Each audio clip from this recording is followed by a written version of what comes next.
Will you be forced to return to the office 5 days a week? Amazon is the first big tech company to require all full-time employees worldwide to return to the office full-time from January. And they're not alone.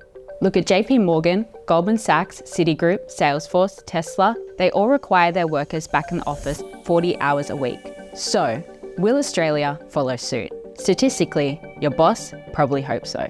A recent survey found a whopping 82% of Australian executives expect workers to be back in the office 5 days a week within the next 3 years. That's a huge jump from 66% last year. And even if you're not technically forced to make a return, it could be encouraged in other ways. More than 3/4 of Aussie bosses said they would reward office-based employees with pay rises and promotions. Just days after Amazon's announcement, Tabcorp ordered staff back into the office for their full 5-day workweek in what the company described as a company reset. And earlier in the year, Premier Chris Minns made headlines after announcing that public service workers in New South Wales would be forced to work out of an office for at least 3 days a week. Now you may be thinking, what about those right to disconnect laws? Well, Australians now have the legal right to refuse contact from their bosses after hours. This does not extend to working from home.